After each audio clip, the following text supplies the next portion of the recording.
Assalamu alaykum, hörmətli televizor görgüçülər.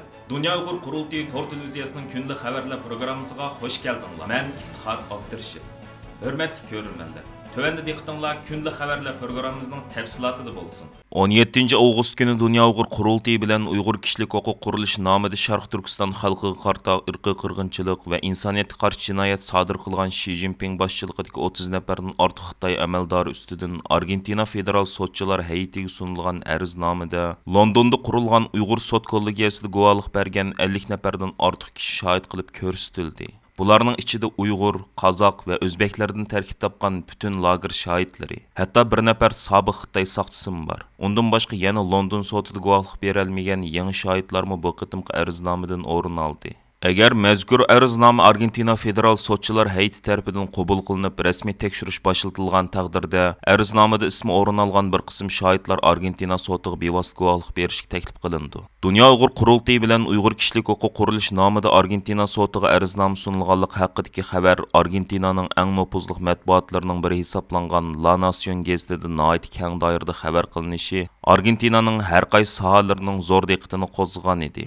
Dünya Uyğur Qurultayı bilan Uyğur Kişilik Hüquq Quruluşuning Angliyalik advokati Michael Polak va Argentinalik advokatlari Gabriel Cavallo va Juan Netolar mazkur deloga haydakchilik qildi va Argentina sotini Xitoy amaldorlarining jinoiy qilmishlari haqidagi yangi dalillar bilan ta'minlashga kafolatlik qiladi. Dünya Uyğur Qurultayining raisi Dolqin Aysa va Qurultay ijroiya komitetining raisi Uyğur Kişilik Hüquq Quruluşuning direktori Ömer Qanat apandilar Argentina safaridan keyin istansimiz qilgan so'zlarida Argentina sotiga ariznoma sunish harakatini moddiy va ma'naviy jihatdan qo'llab-quvvatlagan tashkilotlarimizga, siyosiy faoliyatchilarimizga va keng avom xalqimizga alohida minnatdorlik bildirganligini qayta ifoda qilish bilan birga, ariznomaning sunilishi bilan eng muhim qadamning tashlanganligini, agar Argentina jinoiy ishlar sud arizini qabul qilib tekshirish boshlatgan taqdirda guvohchi va shohidlarning qatnashishida orqa-orqadan sudlar ochilganligini, shuning uchun bundan keyin chet ellardagi qarindoshlarimizning moddiy va ma'naviy jihatdagi yordamlariga yangi shohid va guvohchilarga jiddiy ehtiyoj tuydiganligini ta'kidlashdi.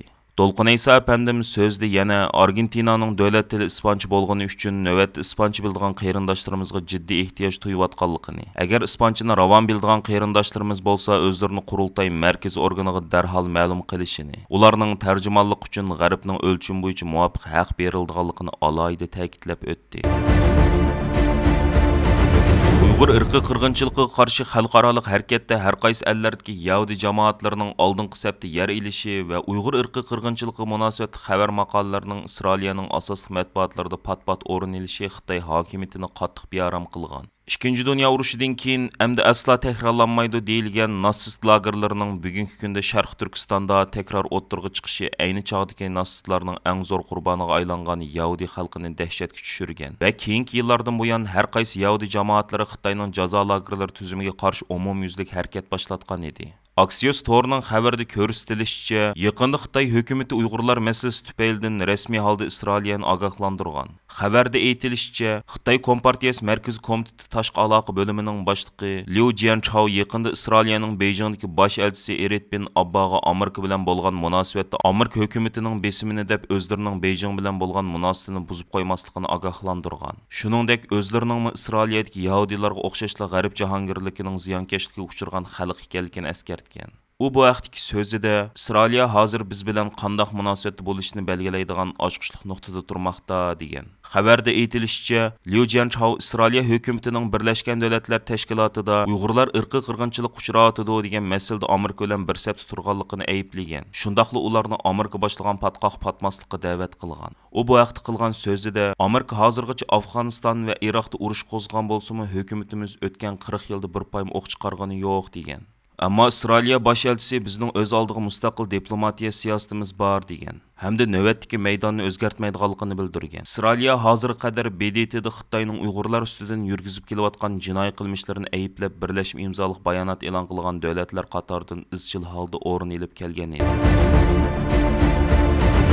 21 Avgust günü Şotlandiyaning Edinburg shahrida o'tkazilgan Edinburg xalqaro kitob ko'rgazmasiga Uyg'ur lager shohidlaridan Gulbahor Xotivoji xonim taklif bilan qatnashgan. Edinburg Xalqaro kitob ko'rgazmasi jarayonida lager shoidi Gulbahor Xotivoji beshidan o'tkazgan kechirmishlarini anglatib, Xitoy qatorliq mustabid davlatlardagi kishilik huquq dafsanchiliklarini fosh qilgan. Gulbahor xonim mazkur kitob ko'rgazmasida o'zining Xitoydagi yig'ilish lagerlarida o'tkazgan fojiali kechirmishlarini anglatgan. O özünün içiniş hikayesi arqılıq növbətdə Uyğur xalqının beşiği kelgan irqi qırğınçılığının iş yüzünü yoğurtub bergen. Bu qıtımlıq körgəzmədə Xitay Gulagıdan hayat qalğan Gulbahor Xotivojining Guvohlıqi degan kitobining imzo qo'yish faoliyati o'rinlashtirilgan. Lager shoidi Gulbahor Xotivoji xonim 2020-yili fransiyalik jurnalist Rozen Morgant bilan birlikda lagerdagi kechirmishlarini Xitoy Gulagıdan hayat qalğan Gulbahor Xotivojining Guvohlıqi degan nomda fransuzcha nashr qildirgan edi. Keyinchi mazkur kitob turk va ingliz tillarida nashr qilingan bo'lib, xalqaroda zo'r ta'sir qo'zg'agan. Edinburg Xalqaro kitob ko'rgazmasi har yili avgustning oxirgi 3 haftasida Shotlandiyaning Edinburg shahridagi Charlotte maydonida o'tkaziladigan bo'lib, u dunyodagi eng chong kitob ko'rgazmasi hisoblanadi ekan. Mazkur faoliyat kitob ko'rgazmasidan boshqa turli bolalar faoliyatlari, madaniyat va siyosiy suhbatlar hamda munozir faoliyatlari ilib berildi ekan.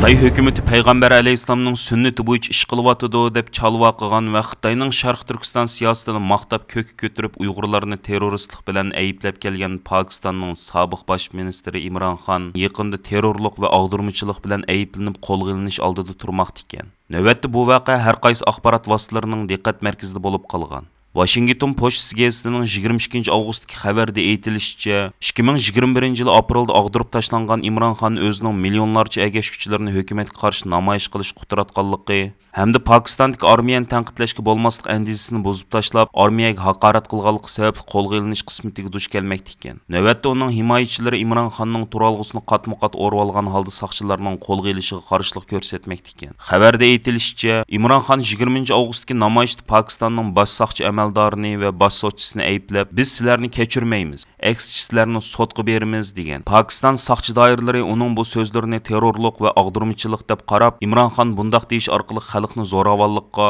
qonunsizlikqa va isyon qutratmoqda degan. Imron Xon bo'lsa ko'p qatim hech qanday dalil isbot bo'lmagan ahvolda mening Rossiya va Xitoy bilan do'stona aloqa o'rnatishim tufaylidan Amerika hukumati suiqasd planlab meni og'dirib o'tgan degan ekan. Ma'lum bo'lishicha, navbatda Imron Xonga ortilgan ayblashlar putirab qolsa, uning qo'lga ilinib sotqa ilib chiqilishi rasmiy holda boshlandi ekan. Birlashma agentlikning bu vaqtdagi xabarida, navoda Imron Xonga qarshi ayblashlar sotda e'tirof qilinsa, u bir necha yil qamoqda yotadi deyildi. Imron Xon 2018-yili Pokistonning bosh ministri bo'lib saylangandan beri Pokistonni ko'z ko'ringandek natija yorita olmagan. O'qituvchi partiyalar uni iqtisodni boshqara olmadi deb ayblab, vazifasidan og'dirishga urinib kelgan hamda ko'p sonli parlament a'zolarining qo'llashiga erishgan. Bu yil 10 aprel kuni Pokiston parlamenti bilet tashlash orqali Imron Xonni bosh ministrlikdan qoldirgandan keyin o'qituvchi partiya raisi Shahboz Sharifni yangi bosh ministrlikka saylagan edi. Imron Xon bosh ministrlik vazifasini o'tagandan beri Xitoy bilan zich hamkorlashib kelgan. Xitoyning Sharq Turkistondagi irqiy qirg'inchilik jinoyatini qo'llagan hamda bu yil 27 mart kuni 100 minglagan qo'llovchilar qilgan so'zida Xitoyni maqtab, Xitoy hukumatı Peyğəmbər əleyhissalamning sunnati bo'yicha ish qilyotidi degan edi. Aziz ko'ruvchilar, yuqorida diqqatingizga Dunyo Uyg'ur qurultiyi to'r televiziyasining kundalik xabarlar programmasini sundik. Keyin qitimliq sonimizda ko'rishayli. Aman bo'lgaysizlar. Stansimizning YouTube kanaliga a'zo bo'lishni unutmang. Xayr xo'sh.